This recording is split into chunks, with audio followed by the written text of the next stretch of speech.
উপনিবেশিক শাসন যখন থাকে তখন কিন্তু ওই এলাকার জনগণের কিন্তু মানসিক পরিবর্তন তারা করে। এই মানসিক পরিবর্তনটা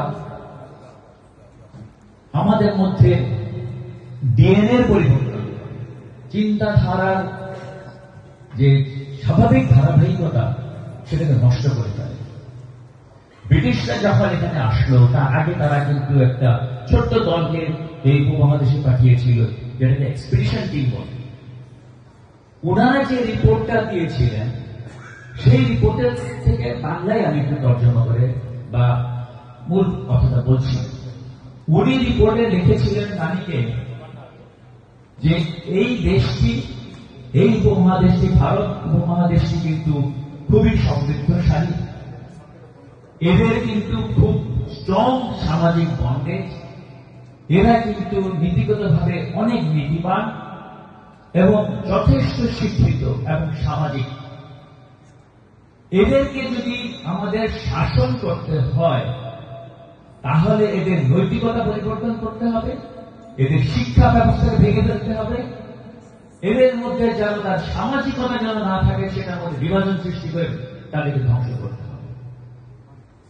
এবং ইস্ট ইন্ডিয়া কোম্পানি রূপে তাকে তারা এই দেশে, এই উপমহাদেশে তারা প্রদর্শন করল, করে তারা প্রথমেই আঘাত করল শিক্ষা ব্যবস্থা।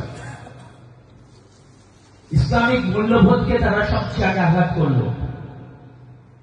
কারণ তখন এই দেশে ইসলামিক শিক্ষা ব্যবস্থা চালু ছিল। মাদ্রাসা ছিল না, কিন্তু পরিবারের মধ্যে শিক্ষা ছিল, সমাজের মধ্যে শিক্ষা ছিল, গুণীজ্ঞানীদের ওখানে তখন দাপট ছিল। এই গুণীজ্ঞানীজনদেরকে তারা সরিয়ে ফেলল এবং সরিয়ে ফেলে আমাদেরকে একটা মানসিক দৈন্যতার মধ্যে ফেলে দিল। এই ৩০০ বছর আমরা কিন্তু মানসিক দৈন্যতার মধ্যে ভুগছি। কেন ভুগছি আপনাকে বলি। যখনই কোনো খারাপ জিনিস আপনি দেখবেন আপনার এটা এরকমই, এর থেকে বাইরে কেমনে বেরোবে, এই ধরনের মানসিকতা আমাদের মধ্যে সৃষ্টি হয়েছে না।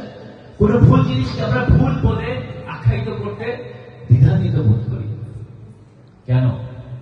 কারণ আমাদেরকে যে সামাজিক এবং নৈতিক মূল্যবোধটা সেটা ঔপনিবেশিক যে শাসন থাকে, শাসন ব্যবস্থা সেটাকে ধ্বংস করে দেয়। আপনাকে একটা প্রজার মতো, একটা দাসের মতো, দাসত্বর একটা মানসিকতা সৃষ্টি করে দেয়। এবং আমাদের বাংলা যেটা সবচেয়ে উর্বর ছিল, সবচেয়ে ধনী ছিল, সেইটাকে আস্তে আস্তে মানসিকভাবে ধ্বংস করে দিয়ে তারপর সামাজিকভাবে, তারপর অর্থনৈতিকভাবে তারা ধ্বংস করে দিল। নীল চাষ করায়, অন্যান্য জিনিস করে, শিক্ষা ব্যবস্থা করে, মাদ্রাসা, ইসলামিক যে আমাদের যে সুফিদের যাদের লেখাপড়া যেভাবে নিয়ম কানুন ছিল সেগুলিকে ভেঙে ফেলে, আমাদের যে একটা ধারাবাহিকতা ছিল সামাজিক সেটাকে ভেঙে ফেলে, কাঠামোকে ভেঙে ফেলে তারা কিন্তু আমাদেরকে হিন্দু, মুসলমান, খ্রিস্টান ভাগ করে দিয়ে সবার জন্য আলাদা আলাদা, তার মধ্যে আবার আলাদা বিভাজন করল।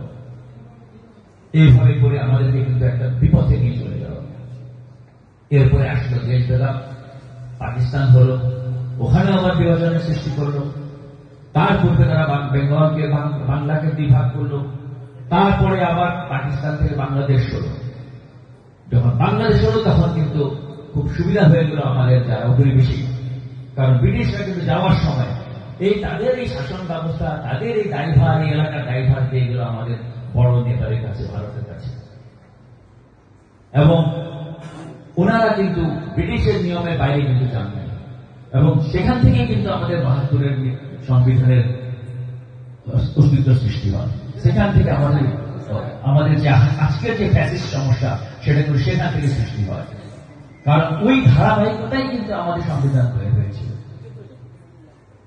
এবং এই সংবিধানকে নিয়েই আমরা এখন পর্যন্ত বসে আছি।